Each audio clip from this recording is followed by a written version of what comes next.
CIA പൗരത്വ നിയമ ഭേദഗതി പോലുള്ള നിയമങ്ങൾ BJP കൊണ്ടുവരുന്നത് വർഗീയ ധ്രുവീകരണത്തിനുള്ള വഴിതെളിക്കാനാണ്. ഞാൻ ഒരു കാര്യം അർദ്ധശങ്കയ്ക്കിടയില്ലാത്ത വിധം വ്യക്തമാക്കാൻ ആഗ്രഹിക്കുന്നു. ഇന്ത്യ മുന്നണി അധികാരത്തിൽ വന്നാൽ ആദ്യത്തെ നടപടി പൗരത്വ നിയമ ഭേദഗതിയെ പോലുള്ള നിയമങ്ങൾ റദ്ദാക്കുക എന്നുള്ളതായിരിക്കും. ആ നിയമങ്ങൾ ഇല്ലാതാക്കുക എന്നുള്ളതായിരിക്കും ആദ്യം നമ്മൾ ചെയ്യാൻ പോകുന്നത്. അപ്പം നമ്മളിവിടെ കാണേണ്ട ഒരു കാര്യം, ഇന്ത്യ മുന്നണിയുടെ വിജയം ആഗ്രഹിക്കാത്ത ഒരേ ഒരു വ്യക്തിയെ ഇന്ന് കേരളത്തിലുള്ളൂ. അത് പിണറായി വിജയനാണ്. അദ്ദേഹം നരേന്ദ്രമോദിയോ അമിത്ഷായോ വിമർശിക്കാൻ തയ്യാറല്ല.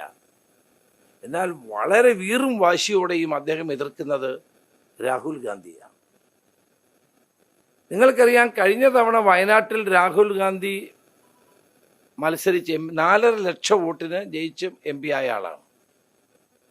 അതിനു മുമ്പ് 2 തവണ വയനാട് പാർലമെന്റ് മണ്ഡലം ഉണ്ടായതിനു ശേഷവും 2 തവണ MI ഷാനവാസ് ബഹുഭൂരിപക്ഷത്തോടെ ജയിച്ച മണ്ഡലമാണ്. അത് ഒരു കോൺഗ്രസിന്റെ മണ്ഡലമാണ്. അവിടെയാണ് രാഹുൽ ഗാന്ധി മത്സരിച്ച് കഴിഞ്ഞ തവണ ജയിച്ചത്. അന്ന് ഇന്ത്യ മുന്നണി ഇല്ലായിരുന്നു. അപ്പൊ ഇന്ന് ഇന്ത്യ മുന്നണി ഉള്ള സാഹചര്യത്തിൽ 4.5 ലക്ഷം വോട്ടിന് ജയിച്ച രാഹുൽ ഗാന്ധിക്കെതിരെ എന്തിനാണ് CPI അല്ലെങ്കിൽ ഇടതുപക്ഷം ഒരു സ്ഥാനാർത്ഥിയെ നിർത്തുന്നത്? അവർ ചെയ്യുന്നത് അധാർമികതയല്ലേ? രാഹുൽ ഗാന്ധി സിറ്റിംഗ് MP ആയിരിക്കുന്ന സ്ഥലത്ത് ഇന്ത്യ മുന്നണിയുടെ നേതാവെന്ന നിലയിൽ അദ്ദേഹത്തിനെതിരെ സ്ഥാനാർത്ഥിയെ നിർത്താതിരിക്കാനുള്ള സാമാന്യ രാഷ്ട്രീയ മര്യാദ ഇന്ത്യ മുന്നണിയുടെ ഭാഗമായ ഇടതുപക്ഷം കാണിക്കണമായിരുന്നു. അതവർ കാണിക്കാൻ തയ്യാറാവുന്നില്ല. എന്നിട്ട് മാത്രമല്ല, അവർ വിമർശിക്കുന്ന രാഹുൽ ഗാന്ധി എന്തിനാണ് മത്സരിക്കുന്നതെന്നാണ്. രാഹുൽ ഗാന്ധിയുടെ നയങ്ങളെയാണ് വിമർശിക്കുന്നത്.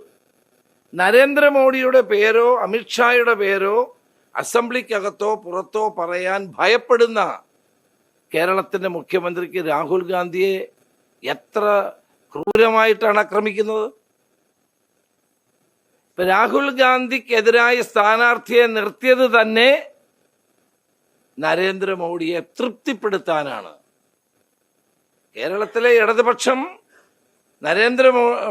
രാഹുൽ ഗാന്ധിക്കെതിരെ സ്ഥാനാർത്ഥിയെ നിർത്തിയത് തന്നെ നരേന്ദ്രമോദിയെ പ്രീതിപ്പെടുത്താനാണ്. അതാണ് നമ്മൾ കാണേണ്ട കാര്യം. അവിടുത്തെ സിറ്റിംഗ് MP ആയ രാഹുൽ ഗാന്ധിക്കെതിരെ ഒരു സ്ഥാനാർത്ഥിയെ നിർത്തി അവിടെ മത്സരം ഘടിപ്പിക്കാനുള്ള ഇടതുപക്ഷത്തിന്റെ നീക്കം BJPയെ സന്തോഷിപ്പിക്കാനാണ്. അത് കേരളത്തിലെ ഇന്ത്യയിലെയും ജനങ്ങൾ തിരിച്ചറിയും. ഒരു പ്രതീക്ഷയും അവർക്കില്ലാത്ത ഒരു മണ്ഡലം. രാഹുൽ ഗാന്ധിയെ മാറ്റി നിർത്തിട്ട് ഷാനവാസ് മത്സരിച്ചപ്പോൾ പോലും ശരിയായൊരു മത്സരം പോലും കാഴ്ചവെക്കാൻ കഴിയാതിരുന്ന ഇടതുപക്ഷത്തിന് എന്ത് പ്രസക്തിയാണ് വയനാട്ടിലുള്ളത്? അവിടെ ഒരു മത്സരത്തിന് വേണ്ടി ആനി രാജയെ പോലെ ഉള്ള ഒരാളിനെ കൊണ്ടുവരുന്നത് മോഡിയെയും ഷായെയും തൃപ്തിപ്പെടുത്താനുള്ള നീക്കത്തിന്റെ ഭാഗമാണ്.